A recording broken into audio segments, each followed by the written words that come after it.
Good afternoon. This is Commissioner Clevin. I'd like to call this September 19th meeting of the Arts Commission to order. All right, can I have a roll call, please? Chair Hackett-Morgan. Here. Vice Chair Douglas. Excused. Second Vice Chair Bednarczyk. Here. Commissioner Clevin. Here. Commissioner Roberts. Here. Commissioner Westfield. Here. Commissioner DeSantis. Here. Commissioner Chirk. Here. Commissioner Chi. Here. Commissioner Lee. Excused. Commissioner Beals. Here. Commissioner Portnoy. Here. Thank you, Commissioner. You have a quorum. Thank you. We'll move on to item 2.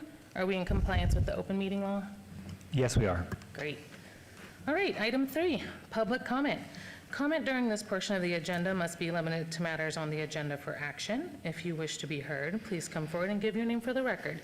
The amount of discussion as well as the amount of time any single speaker is allowed may be limited. Do we have any public comment today? Seeing none, we'll move on to item 4 for possible action to approve the final minutes by reference of the regular meeting of the Arts Commission of June 20th and the Project Development Subcommittee meeting of August 15th. A discussion or a motion? Commissioner Hackett-Morgan, move to approve. Great. We have a motion on the table to approve. All in favor? Aye. Aye. Aye. Aye. Any opposed? Motion passes. Thank you. All right, we'll move on to item 5, a report regarding monthly summary of current initiatives, cultural events, and opportunities.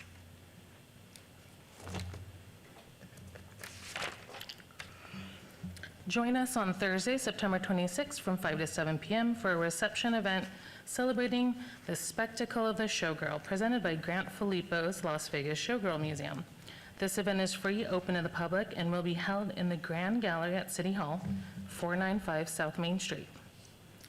Come meet artist Justin Favela and celebrate his upcoming public art project at the Family Fiesta Block Party on 28th Street, Sunday, October 20th from 1 to 4 p.m. Free fun for all ages, taking place in Roy Martin Middle School parking lot, 200 North 28th Street. Mark your calendars for an artist talk with Amy Soul and Ross Takahashi on Tuesday, October 29th from 6 to 7 p.m. The next installment of the Public Art Education Series is free and will be held at the historic Fish Street School Auditorium, 401 South 4th Street. For more information about these events and more parks or Department of Parks, Recreation, and Cultural Affairs programming, please visit www.artslasvegas.org or call 702-229-ARTS. Okay, commissioners, do you have any items you'd like to mention? This is Commissioner Chirk. If I may, the Nevada Arts Council would like to share 2 opportunities. First is the project grant for artists that is to provide project support for individual artists. The grant is for $3,000 and the application deadline is October 1st at 5 p.m. The second opportunity is to be a teaching artist on the Nevada Arts Council Teaching Artist roster. Teaching artists interested in being part of the roster may submit an application through the Art Council online management system. The deadline to apply is October 28th, 2024 at 5 p.m. Pacific time. More information can be found at nvartcouncil.org.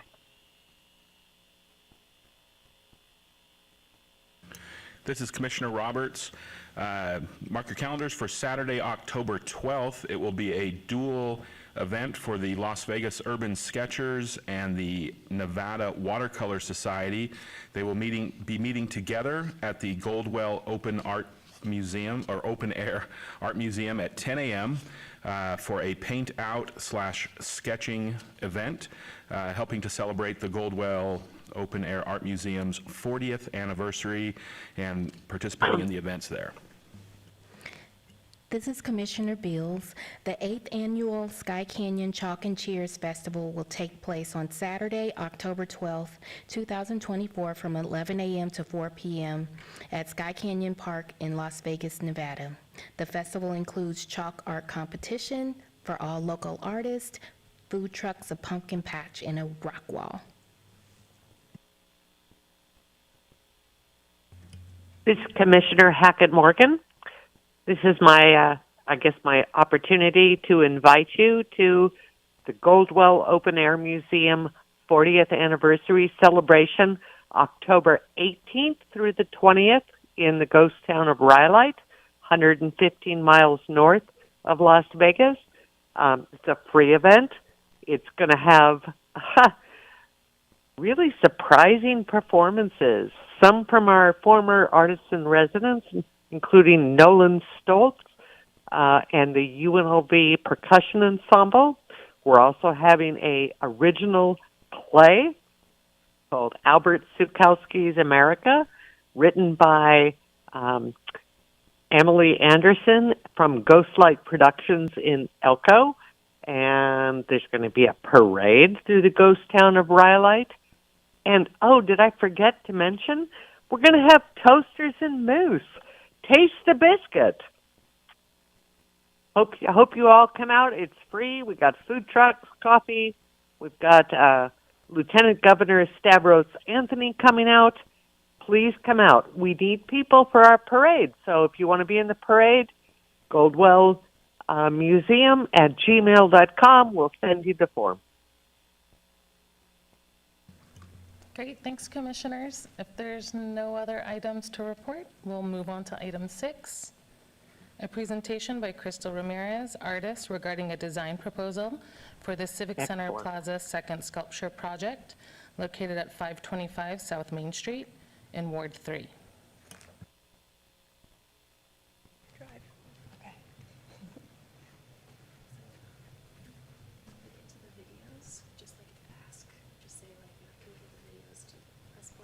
Oh, okay. I don't know, do we have the videos in there? Oh, okay. Okay, thank you. Hi, everybody, I'm back. So we are here to present the final versions of the 2 artist proposals that we have from both Crystal Ramirez and David Ryan, and then we also still have a 3rd piece by Hank Willis Thomas that we're considering for this location. And just to remind you of the location, it's obviously going to be right outside the door, and it's the secondary artwork that's going to be in the plaza of the Civic Center. And once again, this is kind of the scale, and I'm just going to turn it over to Crystal, and I'm happy to drive if you want to drive, or... Go ahead. So. It's okay. So I just press up. Yeah, This one? here. The top of the round one there. Okay, thank you. Hi, everyone. My name is Crystal Ramirez, and, oh, I think I'm supposed to be at the one before this. Okay, so a little bit about me. I've lived here in Las Vegas for about 35 years. I got my Bachelor's of Fine Arts from the University of Nevada, Las Vegas. And I recently, in 2023, got my MFA from Stanford University. I draw inspiration with my artwork from my hometown, Las Vegas. I really love it here, and I like to create communal spaces that evoke reverence and devotion. My work seeks to understand why humans are drawn to spectacle over meaning, and I experiment playfully with the commanding presence of architecture, color, and light while using language to weave personal memories and collective cultural experiences. This approach allows me to construct narratives that blur the lines between intimate and shared, and further nuancing the American experience. So in this piece here, it's titled "¿Qué he hecho yo para merecer esto?", which translates to "What have I done to deserve this?". In this work, my goal was to acknowledge the role of immigration in the greater diasporic histories of the United States. My work not only creates zones of contact, which are places of cultural intersections for introspection, but also connect with communities by engaging with hidden histories and stories shared by the communities in which they exist. So for this piece, I hand-built this. I made a mold out of a breeze block.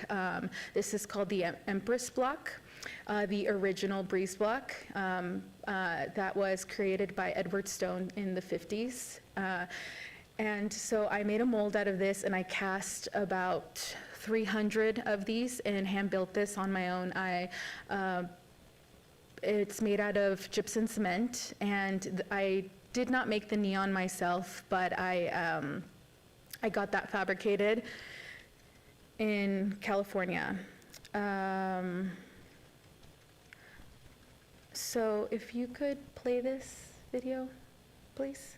So this is just it's a little distorted here in the video, but it's just a little walk around, so you can just get a feel for what it looks like when the lights turned on. It's quite an immersive experience. You walk around it. The green really takes over.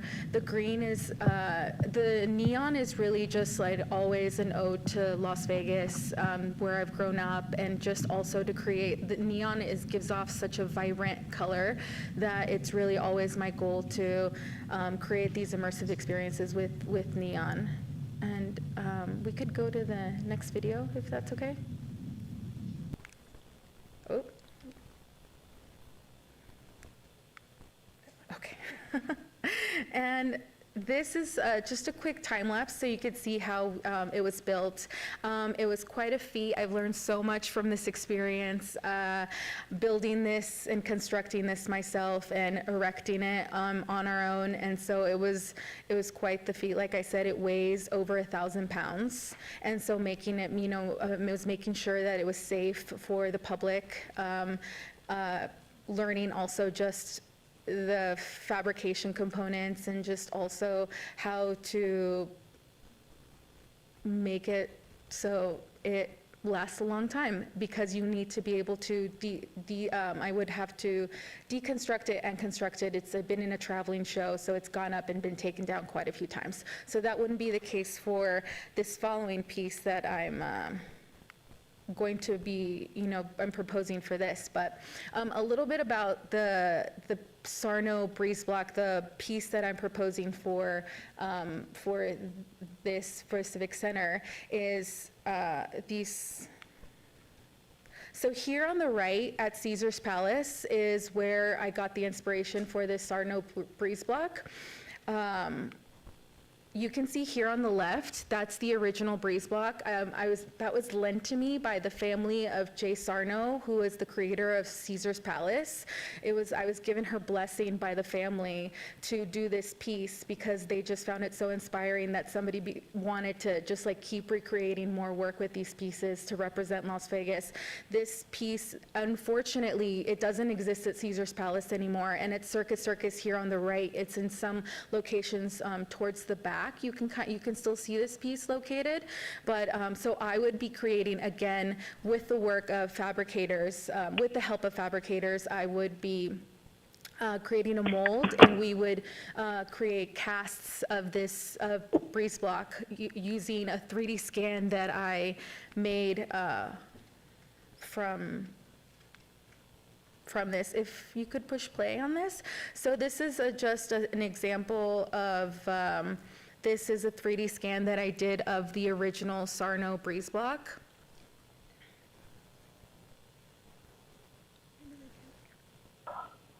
It's okay. It's okay. We don't have to play it. It's just an example of what the 3D scan looks like, so you can see that it's actually quite an accurate representation of the original breeze block that I'm going to be using for this project. And so this is my proposal. I took the feedback of some of the commissioners who wanted more of a wall-like structure that would curve. I thought that was a great suggestion. And you can see here some different angles from top down. So I have just this quick 3D scan so you can see. It's just so you can see the shape of it. It resembles this shape that is right here at the bottom. It's two C shapes that are going to just slightly overlap. It's going to be this gold yellow, and the pink text, it's going to be pink neon. The neon is inspired by downtown Las Vegas. I'm really the text. I'm really inspired by these like bold fonts that are in all the downtown casinos. And so I've decided to go with this phrase. The phrase that I proposed originally was different, but this is also, you know, in continuation to my sort of ode to Las Vegas, is the night we met, I knew I needed you so. One side, sorry, I'm trying to go back here. Does it go back?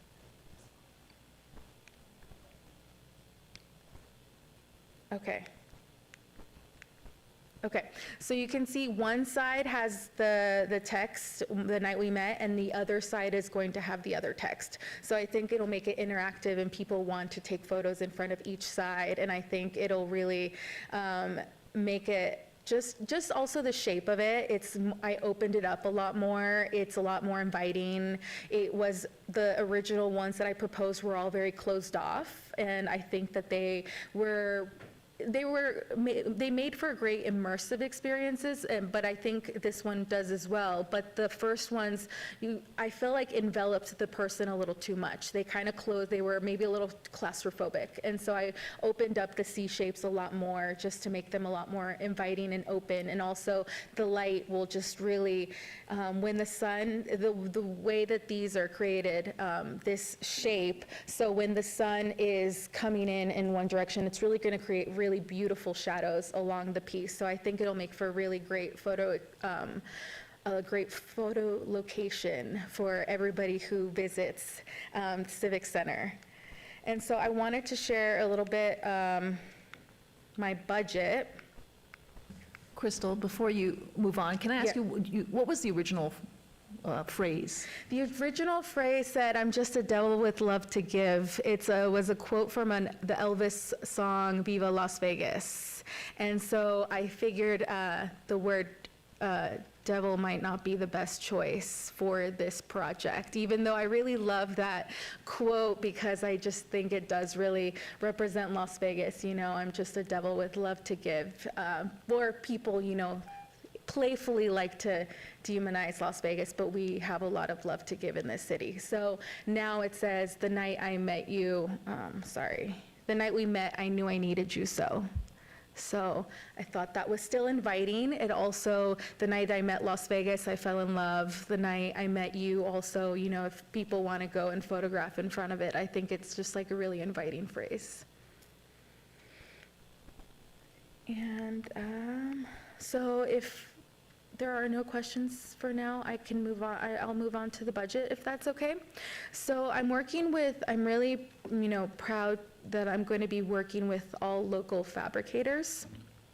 I'm working with Legacy Cast Stone and Composite. They're the ones who made this really great 3D print for me. So they will be charging for my cost with them will be $45,000, $800, and that's for the breeze block design and development, the engineering, the CNC.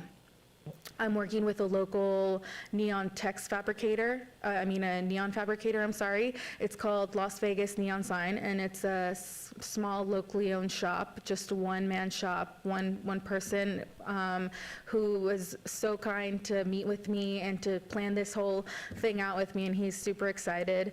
And he's going to be charging $15,500. My artist fees, $65,000, and so I have an additional budgeted cost, the pre-install cost for the concrete baseboard for the footing and the electrical cable pulls for the neon together will be $65,000. And to ship and insure the breeze blocks to the location, $3,250. I do have a contingency of $25,000 because I do think that it's just good to buffer, because even though everybody quoted me on this amount, it's probably going to be more, so I wanted to plan for that. And so my total budget comes in at $219,550. This is Commissioner Clevin. Thank you so much for the presentation. I'm going to open it up for questions from the commissioners now. This is Commissioner DeSantis. So have you thought about liability if people want to climb it? Yes, so what's there, the walls, it is a breeze block wall, right? So there is the holes where people wanting to climb it, they're not, I mean, they're not flat. It wouldn't be easy to do so. And then also, these were constructed concrete. Oh, I also forgot to mention, I'm sorry, this is, it's going to be built with fiberglass reinforced concrete, so it's going to be stronger than concrete. And for it to be taken down or for anything to be damaged in any way, it would pretty much have to be hit by a car. They're pretty strong. As far as people climbing it, I mean, I don't know what could be done about that necessarily because it is a wall. And just, but there's the, you know, it's the exact same one like the one at Circus, right? So it's not really, people don't really climb those because they are decorative, they are respected as art objects. So I do believe that this, with the neon, when you have the neon everything, I do think that it would be respected as an art object and not necessarily climbed, and not as like a playground, treated as a playground. Yeah. This is Commissioner Porter. I've got a couple questions. Beautiful design, by the way. On the overlap of that curve, Yes. you've created visuals on the open areas, but that overlap you have not. You know what I'm saying? You can't look through it because you got the other side, you got like a double perimeter wall. Yes. One question to address there. The other question is, where is the neon signage going to go on the design? The neon signage will go at the top. At the top? Yes. Did you ever consider, just a thought, where you've used the Elvis line of doing strategic lines that are all about Las Vegas on different areas of the design? So again, it's great for somebody to take a picture at that one point of the neon, but wouldn't it be even greater with other sayings in different sections of the design? Just a thought. I could consider that. I think that, you know, I do think that the one phrase is really iconic and really just strong, and you get that one strong image where I think, when I think of people taking photos in front of artworks, they always look for the one shot. And I do think that this would be a great way to get that one shot, that one, you know, beauty shot. Whereas if I had lots of text, I would have to make the text smaller. And with neon glass, neon tubing, it could become illegible. So that could be a problem. But yeah. Good point. Yeah. And I'm sorry, what was the question about the overlapping? Yeah, the other question is, lack of better, it's an S. Right in the middle of the S, you've got them both backed up against each other rather than extending it as one fluid design. Yes, I really wanted them to be, so I wanted it to be an ode to my previous pieces, the one you saw before where it's the C shape. And it really becomes, so that piece, the green one that I did, it was almost like a chapel, a small, small space that was a bit more confining. These I opened up so it's not. So I really wanted it to be an ode to my pieces that I've made in the past. And so that's why I decided to do two instead of just one S shape. And then I think that overlapping is going to create really interesting shadows with the breeze blocks and then with the sun and with the neon. And so I think that's like a really small moment of beauty where you will really get to see the overlapping shadows. Okay. I think it adds also a complexity to the shape versus just a one swoop. You've got, a little bit more dimension going in the work, so I actually think it was a great shift in the design. I have a question. I'm Commissioner Westfield. The color scheme, you're going to use the yellow with the pink? Yes, so the yellow, it's going to be a gold. So the gold is a reference to Las Vegas. Okay. And then the hot pink, as I showed here earlier, let me see, I think it was in a later one, is a reference to the, it's not moving. So there was a photo of all the neon signs in downtown Las Vegas. So in downtown Las Vegas, there's a lot of reds and a lot of pinks, and I wanted it to be a reference to both Las Vegas on the Strip, but Las Vegas in downtown as well. Okay, the second question, for someone who wanted to do destruction, how tall will this wall be? Because I can tell it's way overhead, but, yeah. Yes, so the footing is about a foot, and the actual structure, 9 feet, so about 10 feet tall. Okay. And what about for the painting, for people who like to do graffiti, what kind of surface are you going to put on it? So definitely graffiti coat painting, and I've worked with that personally, and it works really well. You just, wipe it, the graffiti coat, you just wipe it off. I mean, most graffiti coats will be wiped off, but if not, you'll be easily able to paint over it because it's going to be a solid color.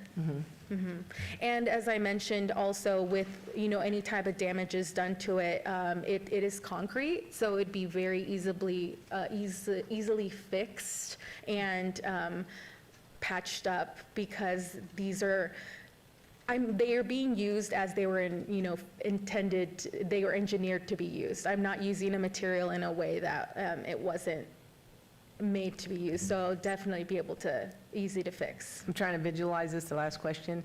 So that's neon. Yes. How are we going to hide, to connect all of those for them, since it's electricity, how are you going to hide all of that? So that's actually, that's a great question, and that's part of also one of the reasons that I had this overlapping, Oh, to put is we need a place to thread those wires down in somewhere, and that provides like a little bit of hiding for all that to be threaded through there. Okay, well, it's a beautiful design. Thank you. We'll go on to Commissioner Roberts and then Commissioner Chi.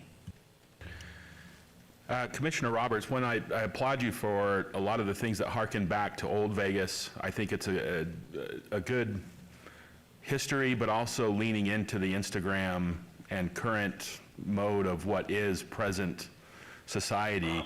I'm intrigued by the use of not just what is, but what the environment that is being placed into, and the use of light and what the sun will do to this. And I'm wondering if you've thought of the siding, because I think it's an important thing on how the sun is going to interact with this and those shadows that are going to play with it, because I think it's going to be a very fun part of how this is in the environment throughout the whole year. Is this something that you see east-west? Is it north-south? What's your thought on where this is and how it's oriented within the park?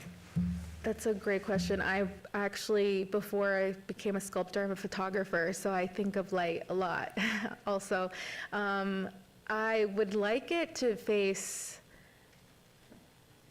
east-west, so the sun, so it gets direct sunlight. I think that'd be an absolute, I'm not quite sure what the space looks like yet, where it would be located, but I think that if the long part of the piece is able, the longest part of the piece is able to face east-west, then you would get really those long shadows, and because, during the day, the neon won't be on, so you'll have, neon that's not lit, and the piece is also why I chose a yellow. This type of yellow that I'm going to use will really vibrate with the sunlight, and so it'll look almost like a neon yellow in the sun, and with the long shadows, it'll be very playful during the day as well, and not just at night with the neon turned on. Commissioner Chi, for the record. Going back to the phraseology, Yes. originally it was of Elvis, right? And then Yes. this one, how did you come up with it?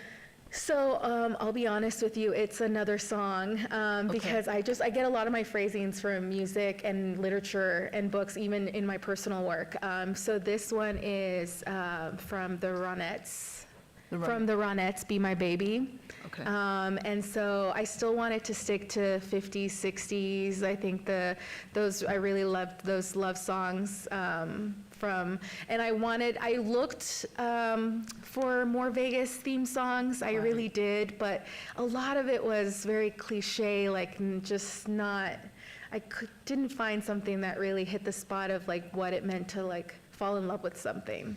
Okay. You know, and I really liked that this one, it was almost, it's like the beginning of a love story.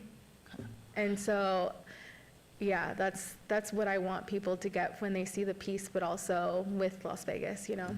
Okay, because it's an easier connection to the Elvis, and might be more recognizable than something Yes. that's a little bit more I mean, I'm still obscure. open to the other phrase, but I just don't know if that's necessarily something that everybody would be excited about having in Civic Center. But I mean, I love that Elvis phrase.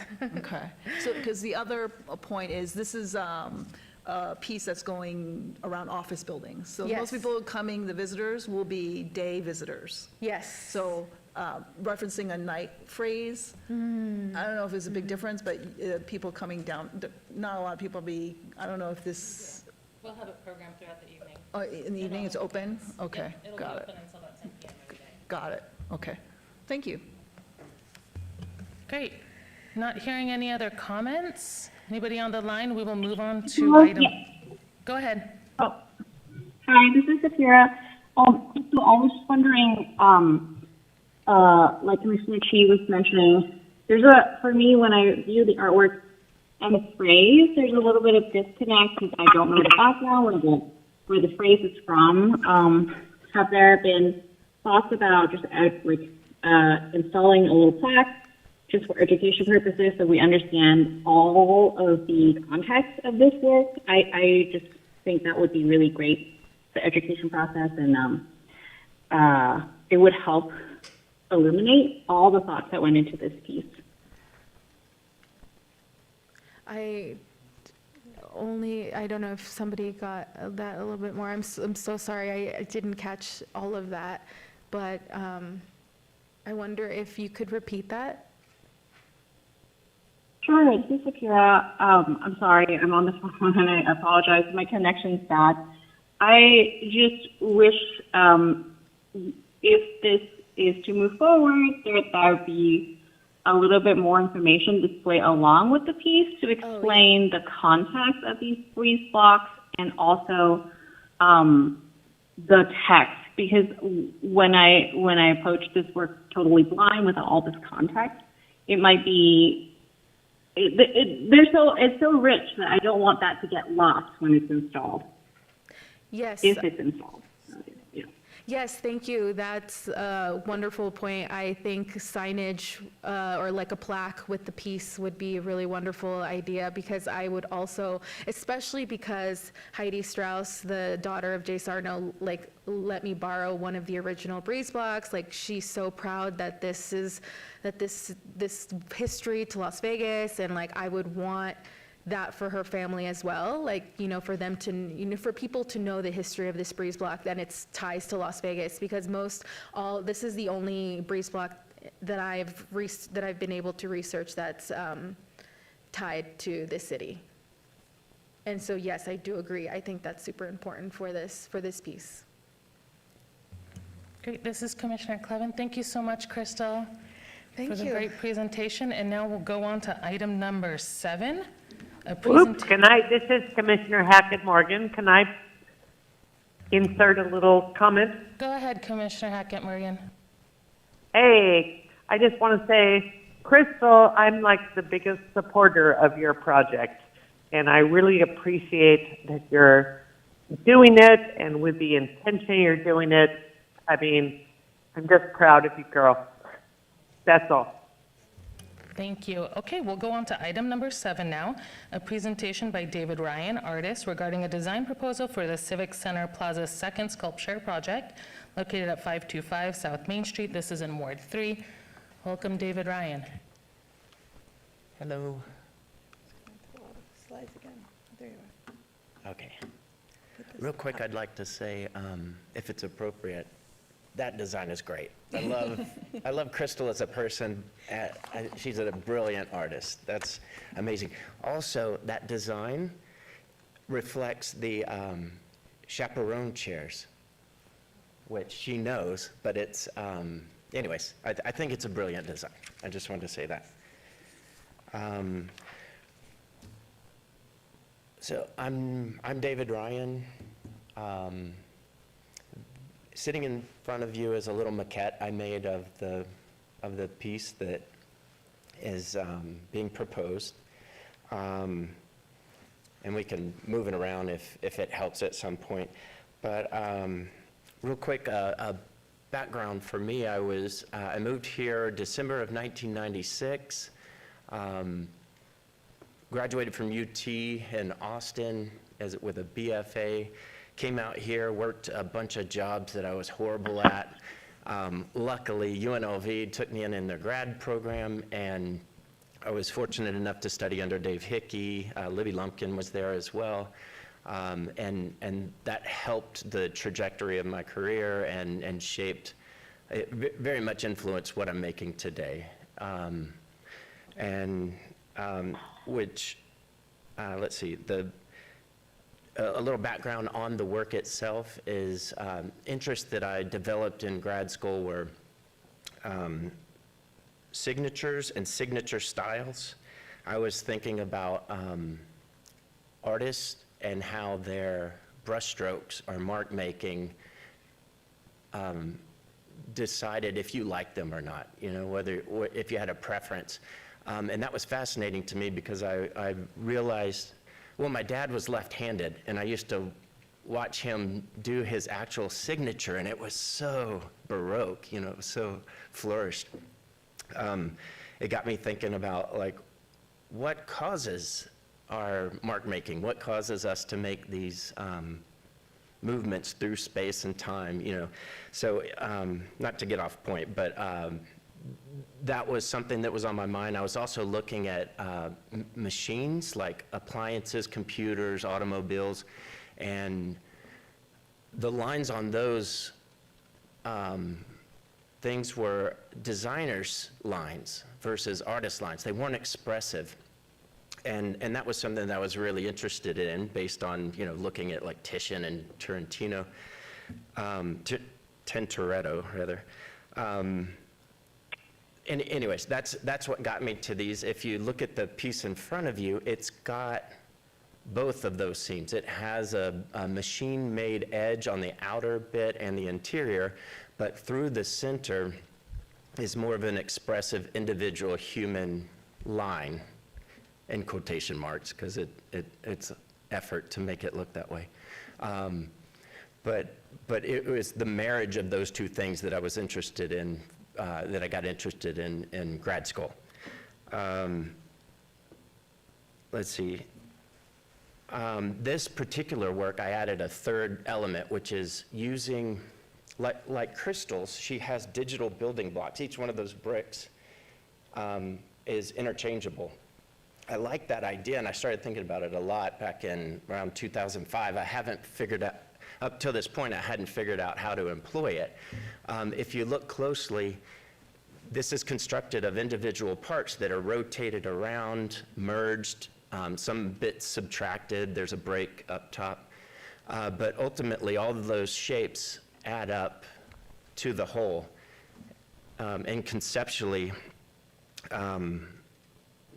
that works for me. For this space, the actual location, I think, plays off the buildings well, but I also like the idea that like government and society are built up of individuals that create this greater whole.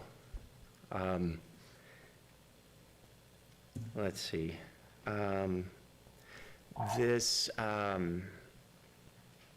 This piece will be fabricated in Sun City, California. The reason for that is I have a history with La Paloma Fine Arts.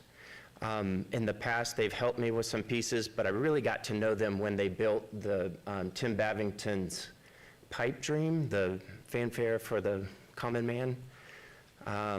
And they're real professionals. They know what they're doing. They've been great to talk to and work out problems, and so I feel really comfortable with them.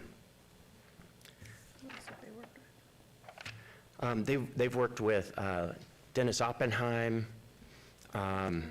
What's that? Liechtenstein, yeah. Liechtenstein. Yeah, who else? Elizabeth Kelly? They've done Ellsworth Kelly. They've done a lot of big names, sorry. You did your homework, I appreciate that. Yeah, so they're pros. They, I think even, there's a big name fabricator in the past called Carlson and Company who used to do like Jeff Koons work and stuff.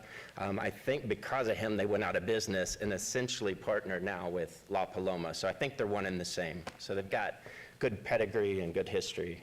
They're pros. The material on this will be aluminum. So on the outer edge, it'll be like a sandwich, a 2.5-inch thick aluminum. The black part in the middle is going to be 1-inch thick aluminum, and then another. So 6-inch thick. It'll be the black part of the sculpture is 8 feet tall, about 9 feet wide. And then the mound base there is kind of a conceptual moment right now. I really like the tension of that, but it's roughly 2 feet. I'm not sure if it's scaled right on that one.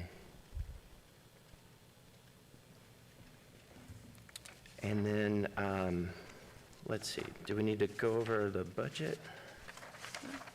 You're within budget. Okay.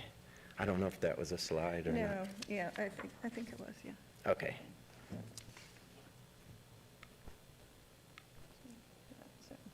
Okay. And so we hit within budget. It did, I don't know if you saw the previous slide. Is that? Initially, I had designed it so that it would be more like a neon sign, that it would be thicker, essentially, kind of like the cans of the signs where they have to do the fabrication work along the edge. Talking with the fabricator, that was going to put us over budget, so I scaled it back from 10 feet down to 8 feet, and then also shrunk it so that it's a single piece. It's going to be pretty heavy, I think like 9,000 pounds estimated, but it saves a lot on fabrication costs. Let's see. Yeah, so everything's listed there. I don't know if you need me to talk through it. The same company that's fabricating will also be installing it. That's helpful for me. I like that part. And yeah, I think everything else checks out. I put a 10% commission, artist commission on there. And then there is a contingency. I wish it were more, but that was also slashed in half so that we could get to budget. But I admire Crystal's on that as well. I wish it were more. Different fabrication, different costs. Exactly. So that's all I got. Great, thank you so much. We'll move on and open it up for discussion with the commissioners. We'll start with Commissioner Portnoy. Yeah, I got a quick question. Can we pass that along too, so we can actually hold a look at it? Sure. I love the fact that you always work in design with odd numbers. You never do even numbers.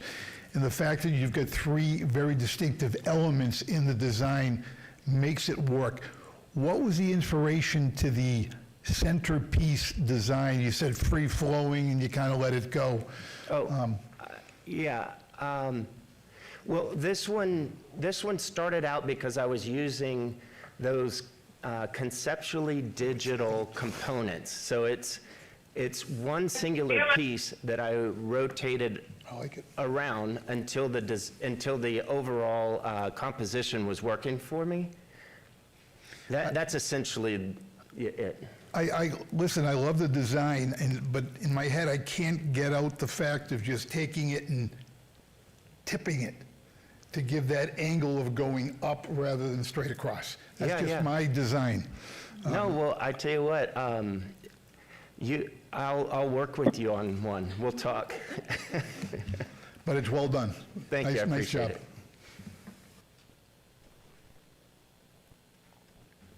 it. Commissioner DeSantis, so the blue in the middle, aluminum, is it Is that a really good representation of what it will look like, the color, or?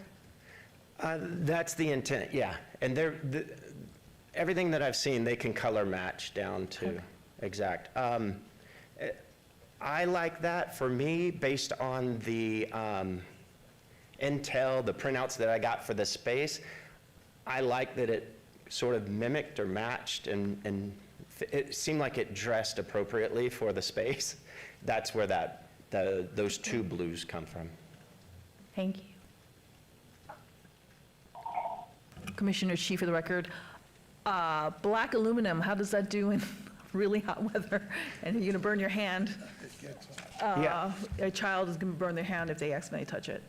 Right. I agree. The mound is meant to help get it above that. If, just like with crystals, I guess, I don't know what would keep someone from climbing on it or touching it. But yeah, things that are black get really hot here, especially when it's 120. The only thing, the precaution, I think any color is going to get really hot, not just black, but especially black. The thing that I did talk with the fabricators about was our weather and how to preserve the work, in the long term. And so they're using certain paints and top coatings. Some will be graffiti for graffiti coats, but also to protect against the weather and the sand blasting from our dust. Seems like the area also has some sun protection because it's kind of enclosed, so I don't think it's going to be,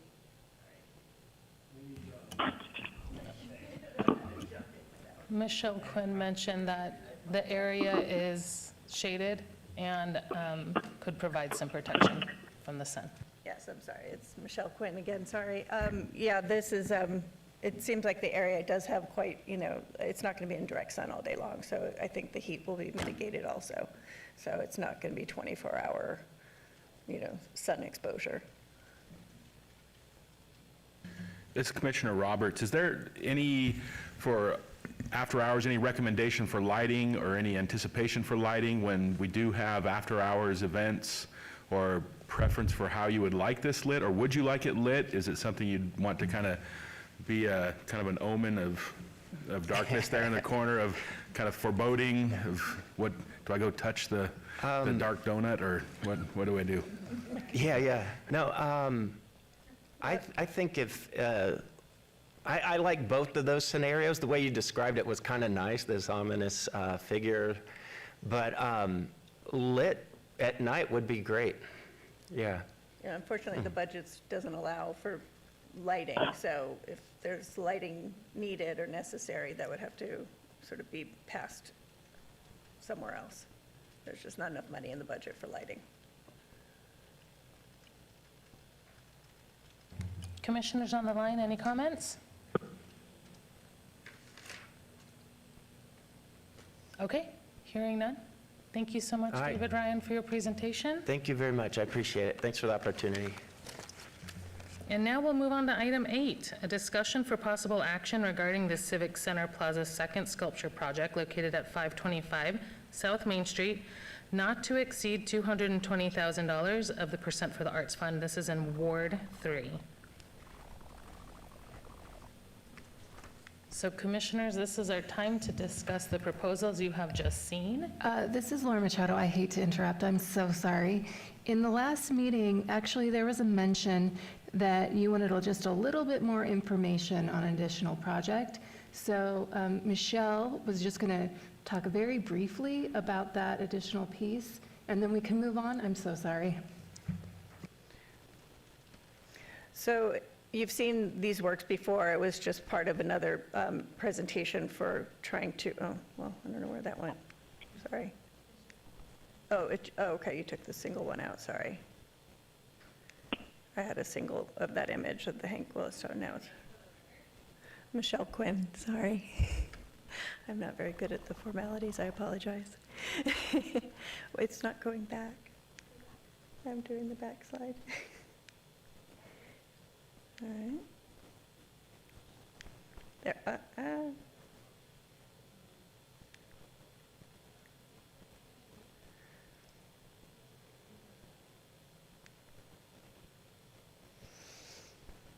Okay, not going to touch it. So the third piece that we've looked at before was one of the options for the same location is a Hank Willis Thomas, who is a very prominent African-American artist, lives and works out of New York. He has done a lot of major public art installations around the country. These are actually just kind of a more whimsical type of work that he did a whole series of benches. So there is an interactivity to this work. There's just sort of a nice, fun sort of playfulness to it. And it's a thought bubble. There were various versions of this, but this was just one of, I think, the most engaging for a public space. Some had a little too sharp edges on some of the other ones. So it's just being included as an idea for, it's a great public piece, great photo op opportunity. I think, in any sort of public space, I think it's a great, and to have, someone of the stature of Hank Willis Thomas would be, make it really recognizable within the country, let alone, Las Vegas. So I think it's a lot of added value.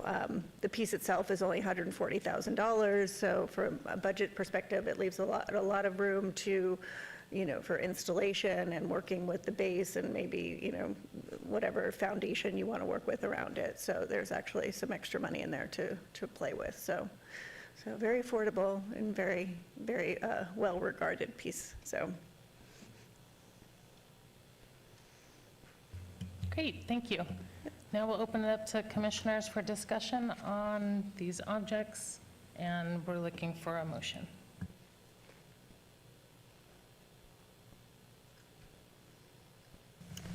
Commissioner Hackett Morgan, I move to approve. Commissioner Hacken-Morgan, we haven't gotten to a motion yet. We're still in discussion phase. Oh, sorry. Okay. This is Commissioner Roberts. I just want to thank Crystal and David for your presentations. And Michelle, thank you for finding all three of these and putting this together. But really, Crystal and David, I think what you've presented and brought to us today, not that what Hank Willis Thomas has done is not great. You being here and what you have put together and shown us and given us the ability to chew on and to decide over, it's inspirational, it's great work, it shows the strength of Las Vegas art and what we can aspire to be, and I think that is fantastic. And so wherever we go and wherever we end up from here, I think is elevated. And so I thank you for the effort that you've put into this, and it's fantastic, and I think we have a tough decision in front of us, but I think we're in a good position as a commission. Yeah.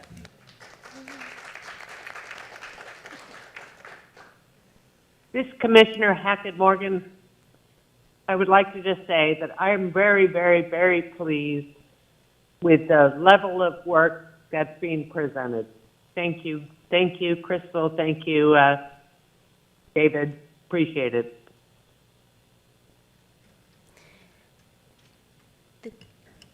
This is Commissioner Douglas. I just wanted to thank Michelle Quinn. You've certainly curated a fine list of amazing artists, not just these three, but the others as well. And yes, it is going to be a tough decision, to make. Both of them have very, very strong points. Both of them represent Las Vegas arts very well. But I just wanted to thank you for the work that you've done in putting this together, and for Crystal and David for presenting. And I'll wait to motion until other people have something to say. This is Commissioner Carmen Bills. I just wanted to thank you all as well. I'm a huge fan of Hank Willis Thomas, I must say, but the work that you've placed before us, Michelle, that you've curated for this experience is beautiful. I love Crystal Ramirez, just the legacy that the authenticity that you've brought with the Sarno piece is just gorgeous. And David, I love your piece as well. It's a tough decision, as Commissioner Douglas just said, but congratulations on getting to this point.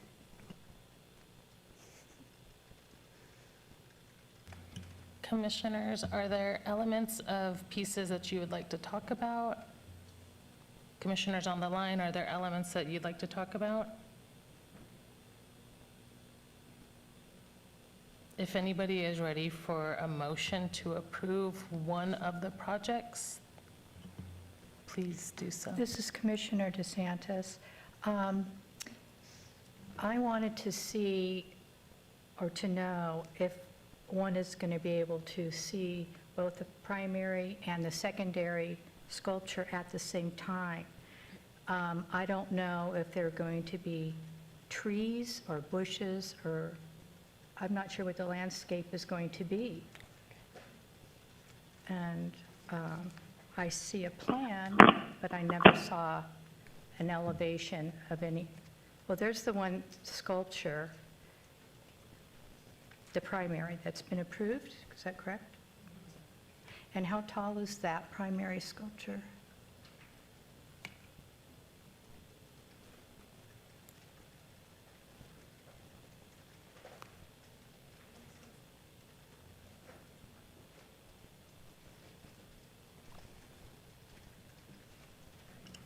This is Commissioner Douglas. Are you asking where in relation this larger sculpture is to the one that we're voting on today? Mm-hmm. I would like to know if you're standing, would you be able to see both of them at the same time? And I did see the trees. This is Laura Machado. From the base to the top, it's 25 feet. You will see both pieces if you're standing at the, what is it, east? Is it southeast corner of the plaza? And you're looking diagonal, you will. There's going to be a lot of trees. The budget for the trees is pretty impressive. So there will be a lot of canopy. And I believe we shared the plan with you that has kind of the area that will have performances. This will be in the center. The piece will kind of be in an area that's closest near the entrance, also across from the gallery, the piece that will be selected today. And then the area where the secondary sculpture will be located, that's a public area as well. It is. It's in the walkway area, so it'll be from Main to First Street. Okay. And this will have lighting in the evening as well. It will have lighting. So the poles that you see on the corner, there will be lights on 4 poles. That way, there will be no in-ground lighting. Okay. Commissioner Chi, for the record. Hey, Laura, is the step now, we're voting for one of these two pieces, and then it goes ahead, or is this going to be presented to the city council, a recommendation? So the budget for this project is under the threshold that we actually need to take it to the city council. Okay. So you'll be making a recommendation today, and then we would move forward with the artist that you've selected, and we'll go through the contracting process. Okay.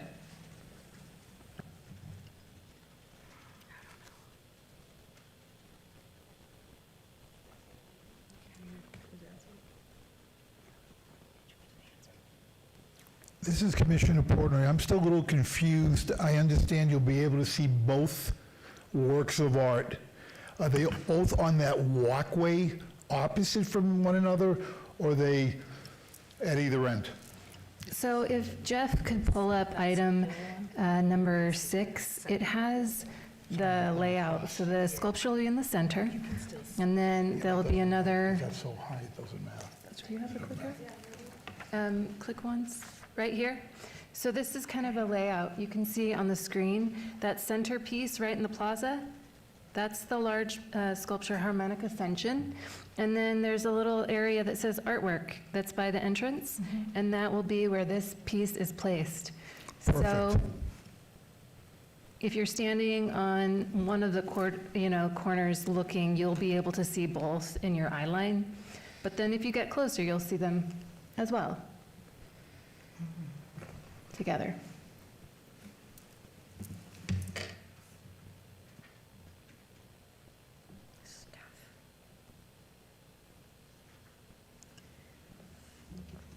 When I think about art and what I really love about art, I like that it sparks conversation. It's for many people, you look at something and it reminds you of something else, or you have this memory attachment to it. But when we think about the city of Las Vegas and the history of it, you think about the presence of it and where it's going into the future, I feel that Crystal Ramirez's art has hit all those points.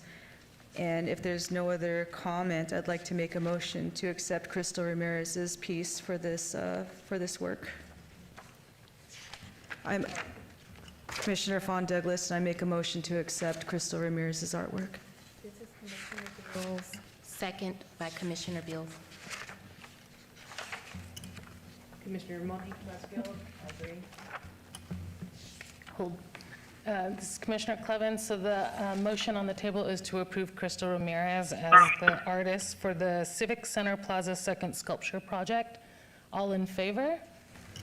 Aye. Aye. Aye. Aye. Commissioner Hackett Morgan, aye. Any opposed?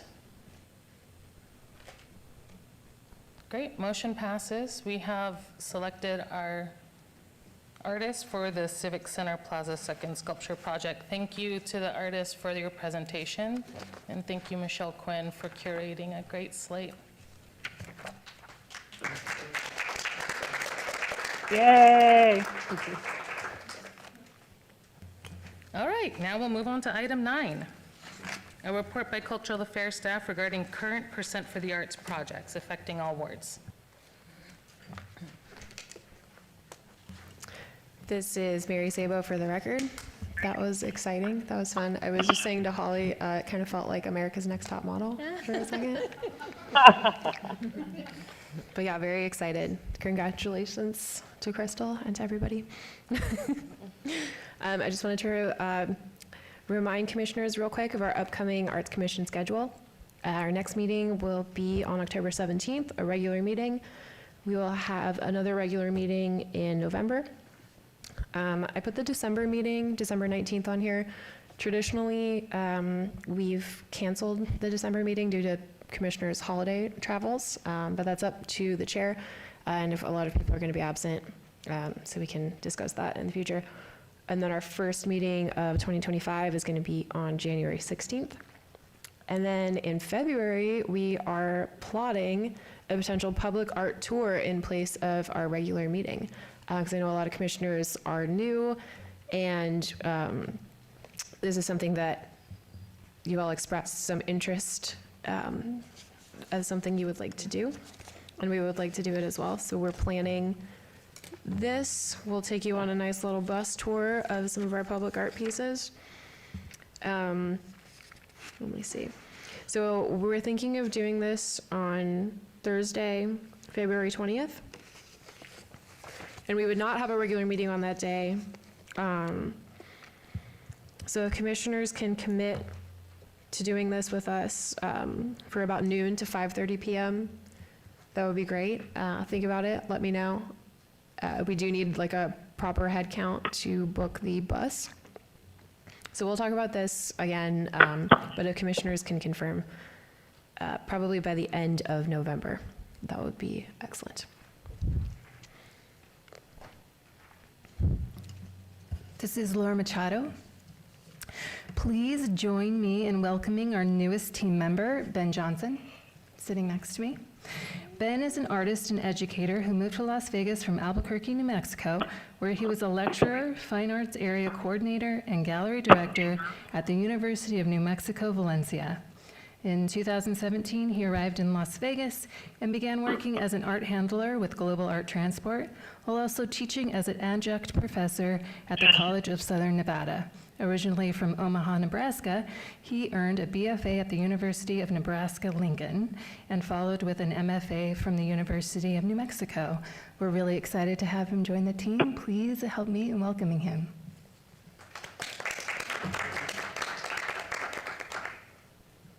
Thank you.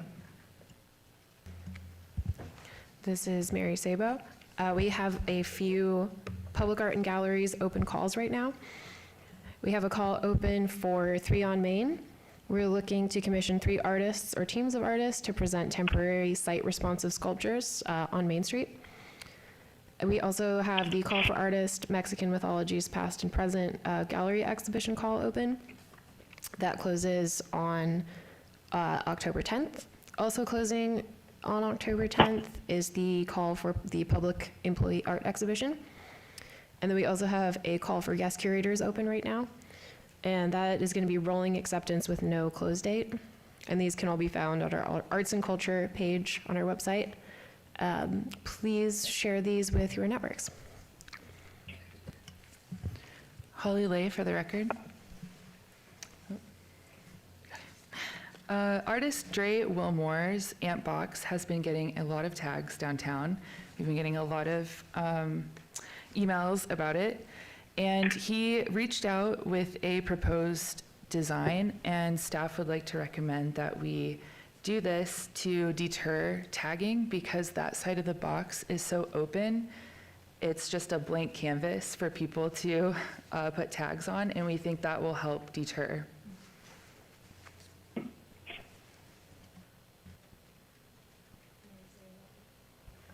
Mary Sabo for the record. So instead of our typical slideshow of each of our current percent for the arts projects with updates, since this is a longer meeting, we've just compiled a list here. And these are just percent for the arts projects you see here. So we have each project. These are all the projects that are also in your staff reports. So we've got the project, the year of the project was initially approved by the Arts Commission, the full budget allocation, what's currently been spent, the balance outstanding, and then some updated timeline information. So we'll just go through each of these and provide you with some updates, and we'll have Ben start off here. Ben Johnson for the record. I'd also like to take this opportunity to thank Laura for the wonderful introduction and everyone for their kind welcome. Starting off with the 3rd Street, Ogden Avenue, and Fremont Public improvements. The evaluation panel will be having a meeting next week on Wednesday to reassess since it has gone back to the scoping phase. The AMP utility cabinet painting projects were completed August 1st, 2023. For the Casino Center Pocket Park sculpture project, currently the contract has August 31st, 2025 as a completion date. We may be looking at some location changes, and we'll provide some more information on that at the next meeting. Laura Machado. I'll talk about the Civic Center Plaza projects.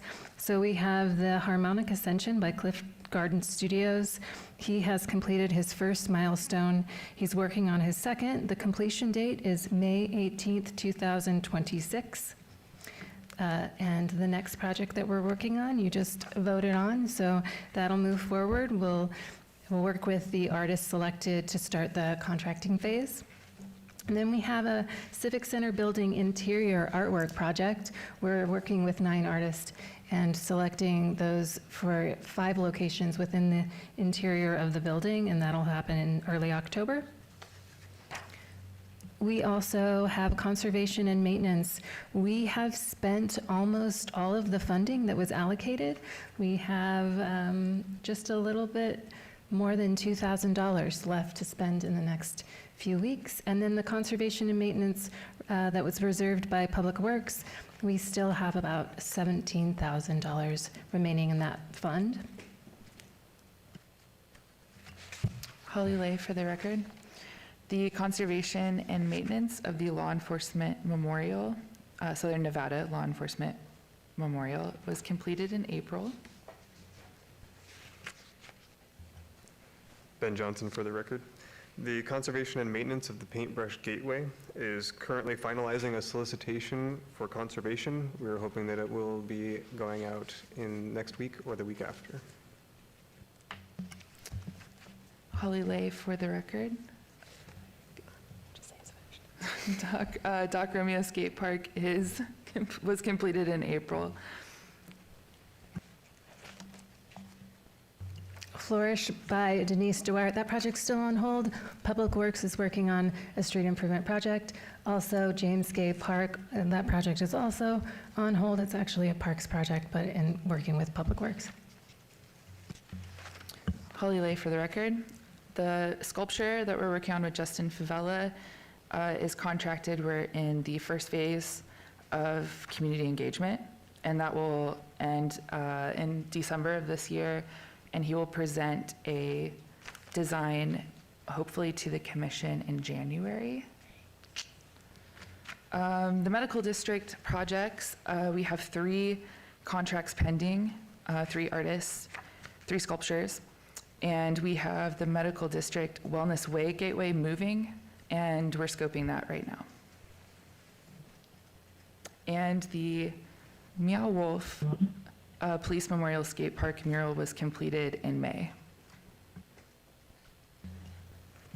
This is Mary Sabo. The Public Art Master Plan was completed in April of this year. And the Westside Education Training Center mural and sculpture projects are in the design proposals for both are in development right now. With those design proposals for both mural and sculpture due at the end of October. And then we have an award date for both projects anticipated in November of 2024. So here's just an overview, since this didn't fit at the bottom of the chart, the totals. So you can see the total percent for arts funding allocated for our current projects, the amount spent, and the balance outstanding. And, you know, referencing that, those prior lists, you can see kind of like where we're at with each of those projects. And then in addition to our many percent for arts projects, we're always working on additional projects funded through other sources. These other funding sources include capital improvement projects, general fund, public works funding, and other department funds.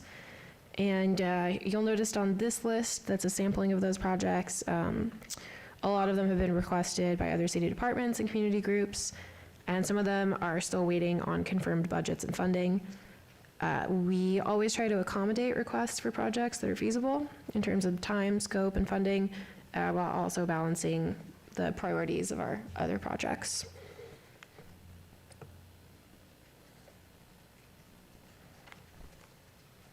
And that concludes our report. Do any commissioners have any questions about any of the percent for arts projects or non-percent for arts projects?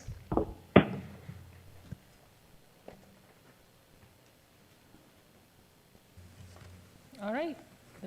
This is Commissioner Clevin. Hearing no comments on current projects, we will move on to item 10. Thank you so much for that report. Item 10, a report by Cultural Affairs staff regarding updates to the percent for the Arts Fund. So this year, we will be transferring $315,000 into the percent for the Arts Fund, which is 1% of all capital improvement projects that the city conducted last fiscal year. Any questions? All right, we'll move on to item 11. A report by Susan Hackett Morgan, Arts Commission Chair, summarizing the Project Development Subcommittee meeting.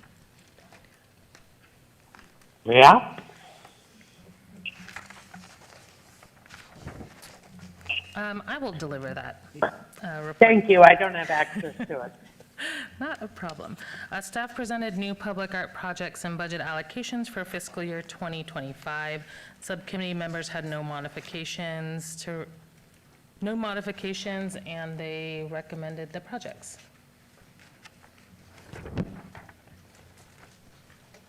Any discussion on that item? Seeing none, we'll move on to item 12. Discussion for possible action regarding the upcoming year's projects and budget allocations not to exceed $315,000 of the percent for the Arts Fund. Great, I'll turn this over to staff. Mary Sabo for the record. So these are the projects that we presented at the Project Development Subcommittee last month. So here's an overview listing of these new projects. We'll go through a presentation providing more information for each project. We have 6 public art projects, new projects, 1 for each city ward. There's also an allocation for maintenance of the collection and an allocation for overall contingency.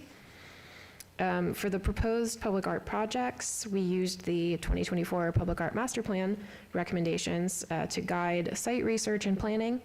And we also referenced a few of the requests that we've had throughout the past year from community members, community stakeholders, and other departments within the city.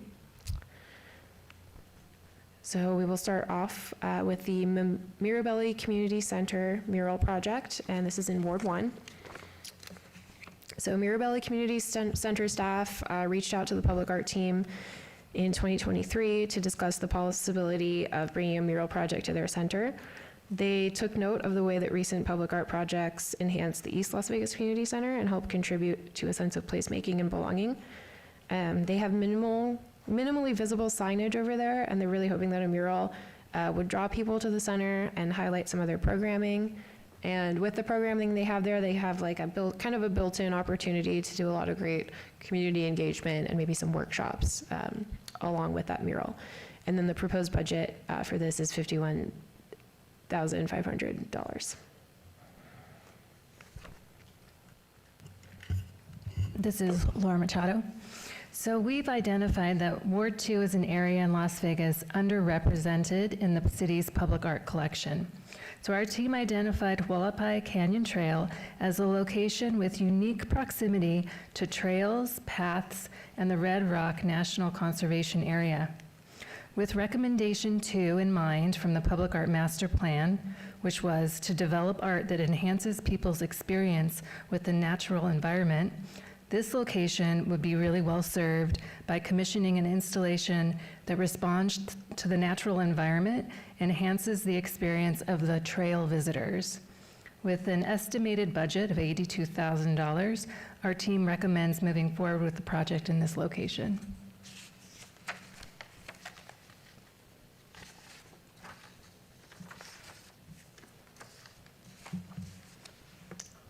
You have a mouthy dog? Well. All right, and the next project that we're working on in Ward 3, which is in the heart of downtown Las Vegas, we identified this area as an area that would be served well by additional AMP utility cabinet painting projects. Within Ward 3, we've identified 2 areas.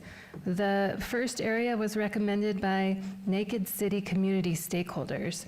They connected with the Office of Ward 3 and our team to request painted cabinets within their neighborhood. The second area in Ward 3 was recommended by Public Works staff. They requested that our team initiate a cabinet painting project for newly installed water district cabinets on California Avenue from Commerce to Casino Center. They're the large backflow cabinets. And we estimate the artistic services fee would total $15,000, and we recommend that this is approved as well. We also are working to install additional work in underrepresented areas as far as the public art collection goes. Ward 3 would be well served by an AMP utility cabinet painting project as well. And our team intends to work with the Office of Ward 4 to finalize the actual locations of these cabinets.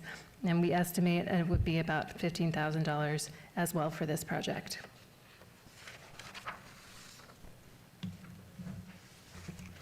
This is Mary Sabo.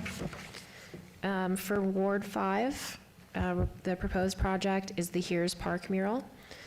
Hears Park is a large open space surrounded by homes in the northern portion of Ward 5. The majority of existing public art in Ward 5 is located in the southeast region in the heart of the historic West Side. Hears Park has a large grass lawn with potential for other cultural activations and events. This exterior mural would be on the park's only rest area structure, and it would be a visual focal point in the park and an opportunity to engage the surrounding community in design and creation, and could be a great opportunity to incorporate a park-based community event into the project. And we recommend moving forward with this one. Laura Machado. Ward 6 has also been identified as underrepresented in the city's public art collection as identified in the Public Art Master Plan. So our team identified a rest area at the Centennial Hills Park as an ideal location for an installation of a mosaic tile mural that would connect with the environmental and educational themes that you can see throughout this park. With an estimated budget of a little under $40,000, our team recommends approval of this project as well.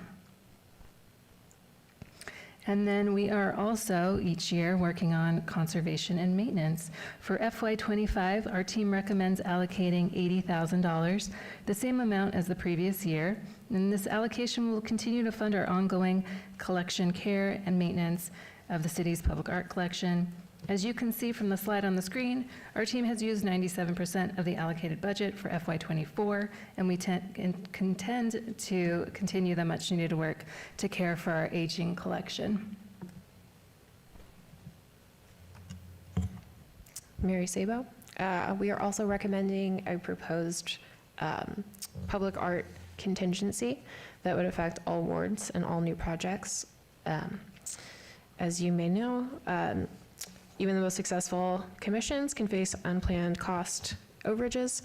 We would like to set aside a 7% contingency fund to address unplanned expenses and proposing the amount of $20,000.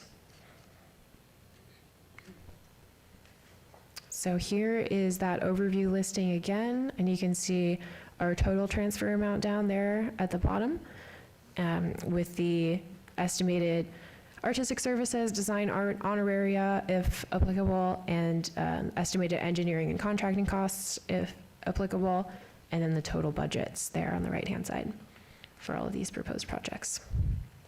Do any commissioners have any questions about any of these proposals? Yes, hi, this is Safira. I just have a question about the contingency. Does that need to be expended every fiscal year, or is there an account that you can bank them if you don't send them that fiscal year? This is Laura Machado.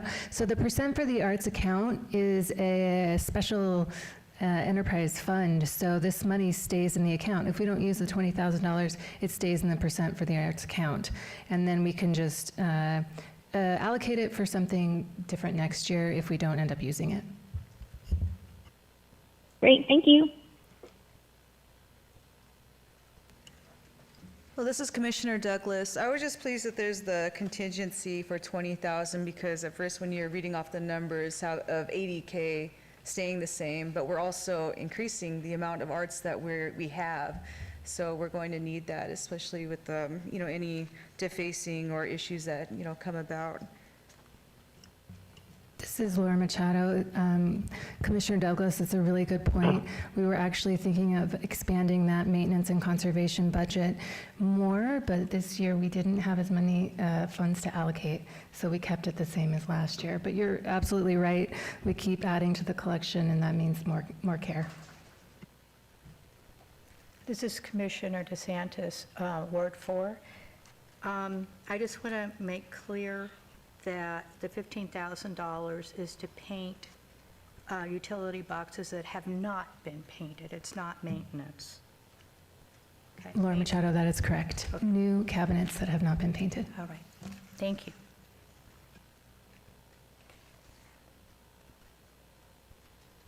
This is Commissioner Clevin. If there's no other discussion, we are looking for a motion to approve these projects. This is Commissioner Chi. I'll make the motion to approve these projects.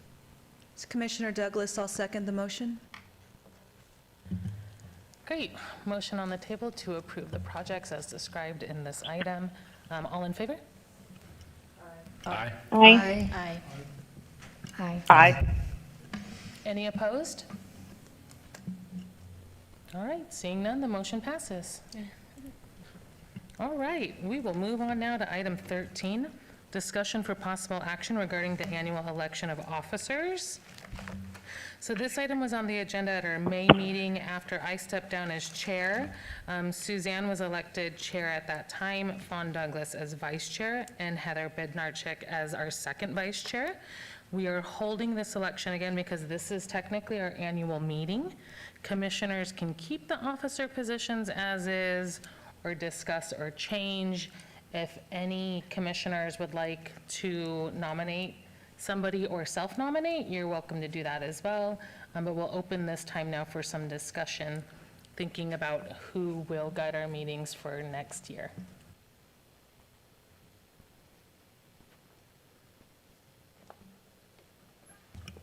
This is Commissioner Shi. Kara, I just want to. Sorry, I just make the motion to keep it as it is. Or I don't need to make a motion. I like it the way it is. This is Commissioner Clevin. I do want to ask Commissioner Hackett Morgan if you feel comfortable as chair. Is that something that you would like to retain? And also with Commissioner Douglas and Commissioner Bednarchik, do you guys want to remain in your roles?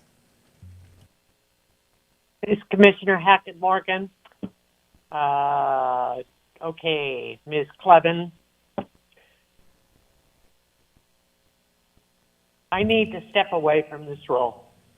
I'm too ill to continue, and I'm sorry. No, that's okay. This is all open for discussion at this time. This is Commissioner Douglas, and Suzanne, thank you for voicing that as well. And also, I would like to apologize to everybody. I'm never late, and today, I don't know if I even screamed out loud on the thing. I don't know if that happened, but unfortunately, I saw a little 11-year-old boy. It was a hit and run, so as I was turning down Clark, I saw him tangled in his bike, and I just pulled over, and that's what I was doing 30 minutes into this meeting. He's alive. I'm a little shaky still, to be honest, but he's alive, and his parents got there, just waited, talked with him, and, kept the family calm. But yes, but this is also very important, and this is my role here is something I value very much because we're making things brighter and better in this city, and to be a part of that is really important to me. I would very much like to stay within the, is it vice? No, it's a second chair. Vice position. Thank you. This is Commissioner Bednarchik, and I really would love to stay as second vice chair, if that would be okay. This is Commissioner Chi. So Commissioner Douglas, would you be interested in becoming chair? And then Commissioner Bednarchik would be vice chair.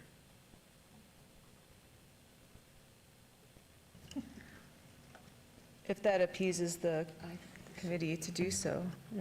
This is Commissioner Westfield. I second that motion. Okay.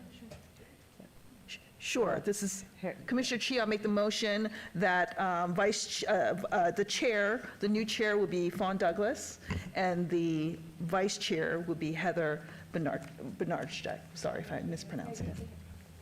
Second by Commissioner Carmen Bills. Great, so we have, can we do that in a separate motion? So the motion on the table is to move Fawn Douglas into the chair position and Heather Bednarchik into our vice chair position. All in favor? Aye. Aye. Aye. Any opposed? Great, motion passes. And I would like to move to place Commissioner Eric Roberts as our second vice chair.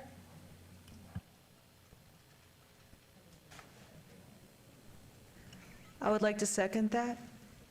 Commissioner Douglas?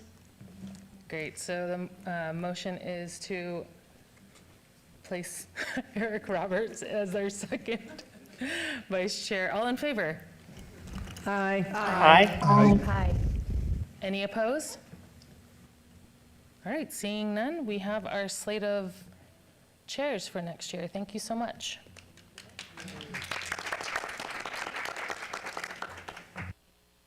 And we will go on to item 14, discussion regarding topics for future agenda items. Comments made during this portion of the agenda by individual members shall refer solely to the proposals for future agenda items, and any discussion shall be limited to whether or not such proposed items are within the purview of the commission and/or whether such proposed items shall be placed on a future agenda.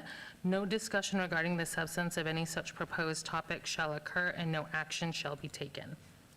So commissioners, do we have items that we'd like to see on future agendas? Okay.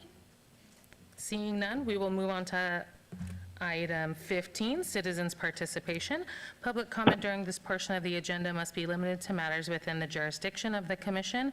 No subject may be acted upon by the commission unless that subject is on the agenda and is scheduled for action. If you wish to be heard, please come forward and give your name for the record. The amount of discussion on any single subject, as well as the amount of time any single speaker is allowed, may be limited. Seeing no citizens' participation, we will adjourn this meeting. Thank you.